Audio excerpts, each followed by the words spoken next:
পৃথিবীতে পরিচ্ছন্ন শক্তির চাহিদা যত বাড়ছে ততই নতুন ধরনের সম্পদের খোঁজ শুরু হয়েছে। সবুজ প্রযুক্তির জন্য বিরল ধাতুর চাহিদা এখন সর্বকালের সর্বোচ্চ পর্যায়ে। বায়ুচালিত টারবাইন হোক বা ইলেকট্রিক গাড়ি কিংবা পরিবেশ বান্ধব প্রযুক্তি, সবেতেই এই খনিজগুলো প্রয়োজন। নরওয়েতে একটি কোম্পানি দাবি করছে ইউরোপের সবচেয়ে বড় বিরল ধাতুর ভান্ডার তারা খুঁজে পেয়েছে একটি ছোট্ট শহরের নিচে, এবং মানুষের ঘরবাড়ি না ভেঙেই নাকি তা খনন করাও সম্ভব। তাহলে চলুন দেখি উলেফোসে গিয়ে কিভাবে এটি করবেন তারা। নরওয়ের এই পুরনো মাইনিং টাউন যেন এক সোনার ভান্ডারের উপর দাঁড়িয়ে আছে, তবে আসল সোনা নয়। আমরা এখন ইউরোপে অবস্থিত মাটিতে পাওয়া বিরল ধাতুর বৃহত্তম ভান্ডারের উপরে দাঁড়িয়ে আছি। নরওয়ের রাজধানী ওসলো থেকে গাড়িতে প্রায় 2 ঘন্টার দূরত্বে উলফোস। এটি ইউরোপের প্রাচীনতম শিল্পাঞ্চলগুলির একটি। এখানে 1600 সাল থেকে 1960-এর দশক অবধি খনন চলেছে। ইনি হলেন টর এসপেন সাইমনসন। তিনি রেয়ার আর্থস নরওয়ের পক্ষ থেকে স্থানীয় মানুষজনের সঙ্গে যোগাযোগ রাখেন। প্রায় 58 কোটি বছর আগে এখানে একটি আগ্নেয়গিরি ছিল। নরওয়ের ভূতত্ত্ববিদ ব্রোগার 1920-এর দশকে প্রথম এই এলাকার বর্ণনা করেন। যখন তিনি তা আবিষ্কার করেন তখন এটা একটা চুনাপাথরের আগ্নেয়গিরি ছিল। আর এই আবিষ্কার আজও পুরো এলাকার ভবিষ্যৎ বদলে দেওয়ার ক্ষমতা রাখে, কারণ তিনি যা আবিষ্কার করেছিলেন সেই আগ্নেয়গিরির চুনা পাথরে প্রায় বিশেষ কিছু গুণ থাকে। বিশ্বের বিরল ধাতু 17 ধরনের ধাতুর সমষ্টি, যা মোবাইল ফোন থেকে মাইক্রোচিপ এমনকি মিসাইল প্রতিরক্ষা ব্যবস্থারও অত্যাবশ্যক উপাদান। চারদিকে যা দেখছেন সবই ফেন ভান্ডারের অংশ।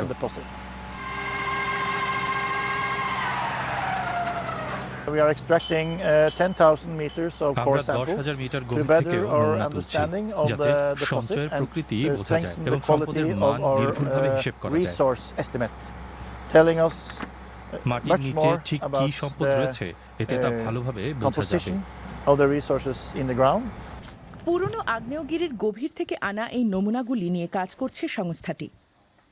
These brown minerals here এই বাদামি are the খনিজগুলি ore for বিরল ধাতুর rare ওর earth বা elements. আকরিক। So in this specimen এই here we have নমুনাটিতে প্রায় around 2 থেকে 2 to 3% বিরল 3% ধাতু rare আছে। earth elements, and that is actually very good. সংস্থাটির দাবি, এখানে বিশেষ কয়েকটি বিরল ধাতুর ঘনত্ব বেশি, সেগুলি দিয়ে বায়ু টারবাইন আর বিদ্যুৎ চালিত গাড়ি স্থায়ী চুম্বক তৈরি হয়। We are extracting a lot of আমরা এখন information অনেক at তথ্য this জোগাড় stage. করছি। আমরা এই And ভান্ডারের also সম্ভাব্য we can put a মূল্য number বা on পরিমাণও the স্পষ্ট করে upcoming বলতে পারব। resource, on the value. সেই সংখ্যাটা আনুমানিক 90 লক্ষ টন বিরল ধাতুর অক্সাইড।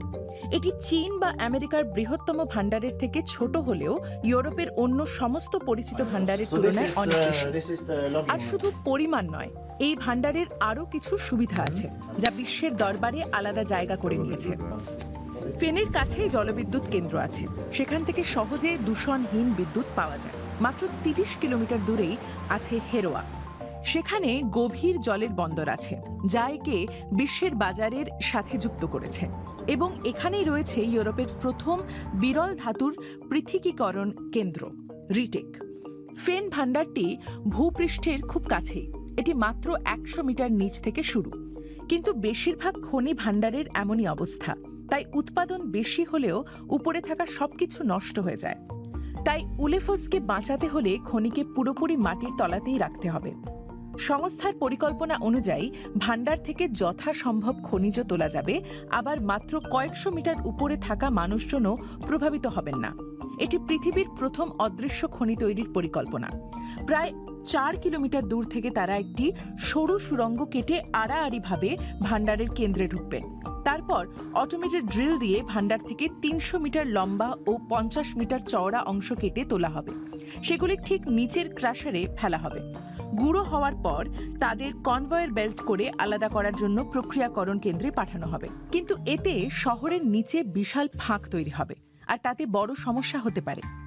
2004 সালে সুইডেনের এলকেবি নামক খনি সংস্থা জানায় যে কিরুনা শহরের নিকটবর্তী ভূগর্ভস্থ লৌহ খনির কারণে ধীরে ধীরে মাটি বসে যাচ্ছে, ফাটছে ও ভেঙে পড়ছে। শহরকে বাঁচাতে 6,000-এরও বেশি মানুষকে স্থানান্তর করতে হয়। শহরের কেন্দ্র 3 কিলোমিটার দূরে সরানো হয়। আর 2020 সালে সেই খনির কারণে হওয়া ভূমিকম্প মানুষের ভরসা আরও কমিয়ে দেয়। এই ঝুঁকি এড়াতে সংস্থাটি পরিকল্পনা করছে বর্জ্য পদার্থের বেশিরভাগই খননের গর্ত বোঝানোর জন্য আবার গর্তেই ফিরিয়ে দেবে। এর সাথে সিমেন্ট মিশিয়ে পাথরগুলিকে শক্ত করা হবে যাতে কিরুনার মতো সমস্যা না হয়। সব পরিকল্পনা মাফিক চললে মনে হবে কোনো ক্ষয় হয়নি। এ যেন সত্যিকারের অদৃশ্য খনি। ফেন প্রকল্প শুরু হচ্ছে এমন সময় যখন ইউরোপিয়ান ইউনিয়ন নিজের প্রয়োজনীয় কাঁচা মাল জোগাড়ের পথে এগোচ্ছে। আমরা সাপ্লাই চেইন থেকে বাদ পড়ে যেতে পারি এরকম একটা আশঙ্কা রয়েছে। চীন মাটিতে পাওয়া বিরল ধাতুর যোগানকে পুরোপুরি নিয়ন্ত্রণ করায় ইউরোপের পক্ষে প্রক্রিয়ার প্রতিটি ধাপে প্রতিযোগিতা করা কঠিন, আর শুরু থেকে সব গড়ে তোলার চেষ্টা আরও কঠিন। এই শিল্পের কঠিন বিষয়টি হলো এখানে একেবারে শুরুতেই অনেক বিনিয়োগ করতে হয় আর আয় বহু বছর পরে আসে। তাই এই শিল্পের ধৈর্য খুব দরকার। 2024 সালে Europe critical raw materials act প্রণয়ন করে।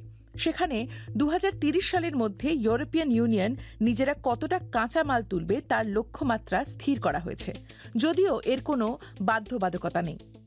দ্রুত লক্ষ্যে পৌঁছতে এই আইন ইউরোপিয়ান ইউনিয়নকে তাদের ভেতরে অথবা নরওয়ের মতো মিত্রদের ক্ষেত্রে পরিকল্পিত প্রকল্প ঘোষণা করার সুযোগ দেয়। এটা অনুমোদনের চিহ্ন হিসেবে কাজ করে। এর ফলে তহবিল পাওয়া সহজ হয় এবং জনগণের কাছে গ্রহণযোগ্যতাও বাড়ে। সবচেয়ে বড় সুবিধা, এতে প্রকল্প শুরু করার জন্য তারা দ্রুত অনুমোদন ও অনুমতিপত্র পায়। সময় কম, তাই এই সুযোগের সদ্ব্যবহার করতে হবে। আমরা এই প্রকল্পে যত ঘন্টা কাজ করি এর খরচ তত বাড়ে। আমরা তো 10 বছর ধরে শুধু খুঁজে যেতে পারি না। রেয়ার আর্থস নরওয়ে অনুমোদন পেলেও ফেনের মাটিতে পাওয়া বিরল ধাতুর ভাণ্ডার জনসমক্ষে আসতে এখনো অনেক দেরি। কোম্পানির আশা 2050 সালের মধ্যে তারা কাজের পরিধি বাড়িয়ে ইউরোপিয়ান ইউনিয়নের চাহিদার 30% মেটাতে পারবে।